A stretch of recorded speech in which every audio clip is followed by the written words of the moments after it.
Hello future coders, welcome back to जीप जी 160 day coding challenge. तो चलो आ जाते हैं हमारी आज की प्रॉब्लम पर।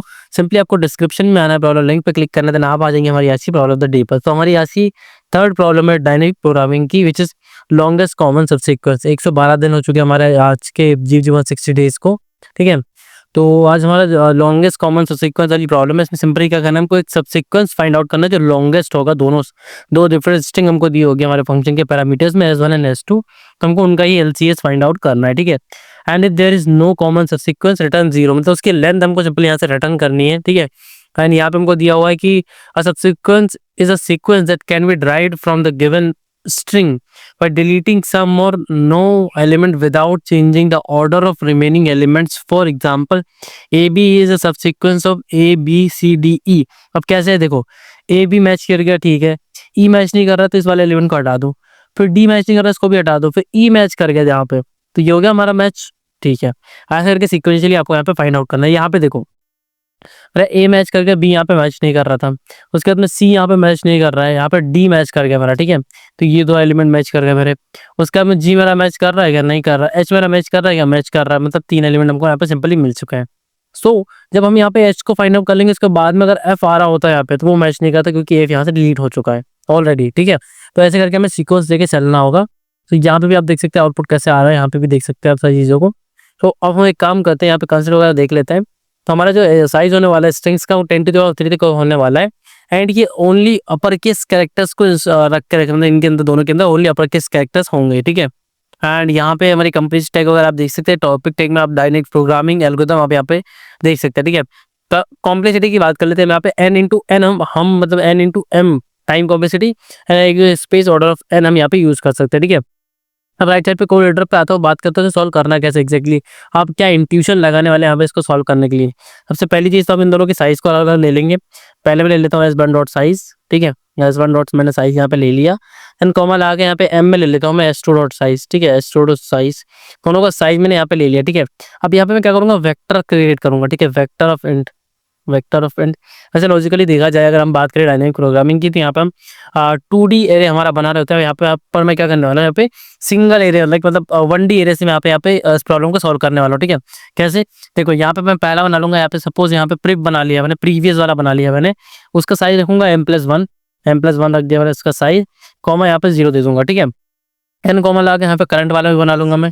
करंट वाले में सेम चीज़ें करूंगा मैं, क्या m+1 दे दूंगा यहाँ पे, 0 से वैल्यूज को भी असाइन कर दूंगा, ठीक है। ये दो डिफरेंट मैंने 1D एरेस मैंने बना लिए हैं।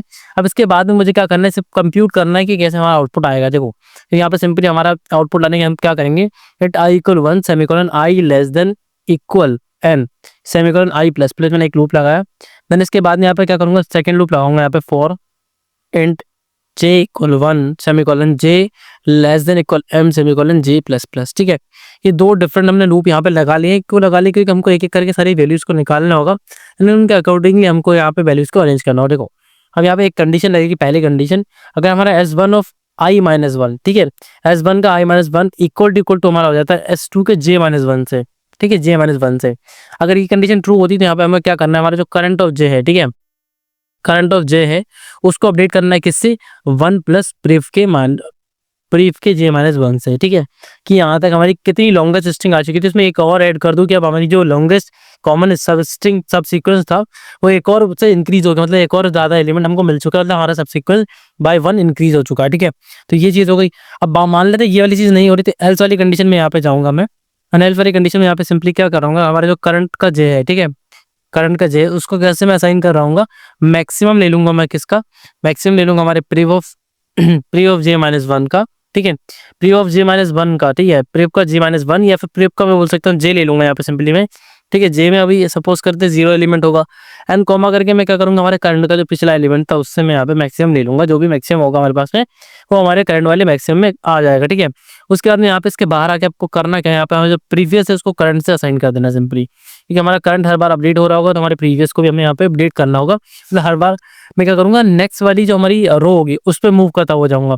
जैसे पहले मैंने पिछली वाली रो में मैंने देखा कि कितने ऐसे एलिमेंट थे जो मैक्सिमम मेरे को मिल रहे थे, ठीक है, वो मैंने चेक किए, ठीक है। मैं मान लेता हूँ मैक्सिमम लेंथ मेरी 3 आ रही है, फिर मैं अगली वाली रो पे जाऊँगा, फिर वहाँ पे चेक करूँगा, अच्छा मेरी मैक्सिमम लेंथ 4 आ रही है। ऐसे करके यहाँ पे मैं इसको अपडेट करता हो जाऊँगा, ठीक है। एंड यहाँ पे सिंपली बाहर आके मैं आपसे क्या रिटर्न करूँगा, प्रीवियस का जो m होगा, जो सबसे लास्ट एलिमेंट होगा, वहाँ पे हमारी मैक्सिमम वैल्यू रखी होगी, तो सिंपली मैं उसको यहाँ पर रिटर्न कर दूँगा। मैंने मैं से कंबाइन डन वाले ऑप्शन पे क्लिक करके चेक करूँगा कि हमारा कोड अब सैंपल टेस्ट केस पे वर्क कर रहा है या नहीं, सो रेडी फॉर इवैल्यूएशन के लिए आप यहाँ पे कमेंट भी रख सकते हैं कि move to next row, move to next row, ठीक है। ये भी आप यहाँ पे कमेंट्स में लिख सकते हैं। देन देख सकते हैं कि सैंपल टेस्ट केस पे हमारा कोड वर्क कर चुका है। मैं सबमिट वाले ऑप्शन पे क्लिक करूंगा एंड चेक करूंगा कि जितने भी टेस्ट केस क्वेश्चन पे लगे हमारा बिगिनर फ्रेंडली कोड सबको पास कर पाता है क्या। So you can see that किसने सबको सक्सेसफुली पास कर लिया है, ठीक है। टोटल 1115 टेस्ट केसेस इसने सबको सक्सेसफुली पास कर लिया है। सो डीपी की ये एक और इंट्यूशन है, इसमें हम क्या कर देंगे, हमारे जैसे हम टेबुलेशन का यूज़ करते हैं, मेमोराइजेशन का यूज़ करते हैं हम, और 2D एरे बना के यहाँ पे मैंने क्या किया, 1 डे एरेस से यहाँ पे हमारा काम कर लिया, क्योंकि मुझे उतने ज़्यादा वैल्यूज स्टोर करने की जरूरत नहीं थी। यहाँ पे सिंपली मैं क्या कर रहा था, पहली वाली रो में मैक्सिमम फाइंड आउट किया, फिर दूसरी वाली रो में मैक्सिमम फाइंड आउट कर लूंगा, वैसे करके मैक्सिमम वैल्यू फाइंड आउट करूंगा। अब यहाँ में एक डाउट ये आ रहा होगा कि चलो मैंने फर्स्ट वाली में फाइंड आउट कर लिया, फिर मैं सेकंड वाली पे आ गया, तो फिर फर्स्ट का जो मैक्सिमम है वो सेकंड में कैसे आएगा। तो देखो यहाँ पे जब हमने एल्स वाली कंडीशन में देखा, तो एल्स वाली कंडीशन में हम क्या चेक करें, प्रीव का जो जे है उसका मैक्सिमम ले रहे किसके साथ में, करंट वाले जे के साथ, मतलब पिछली वाली रो का मैक्सिमम ले रहे हैं सपोज करो, और अगली वाली रो के मैक्सिमम या मिनिमम जो वेरिएबल है उसके साथ में मैक्सिमम फाइंड आउट कर रहे हैं। तो अगर पिछली वाली का मैक्सिमम होगा तो मैक्सिमम हमारे करंट और बे के अंदर ऑटोमेटिकली आ जाएगा, ठीक है। तो यही हमारा इंटेंशन है इस प्रॉब्लम को सॉल्व करने का। So thanks for watching this video, we will meet in the next video and solve the next problem of GFG 168 coding challenge. Thanks for watching.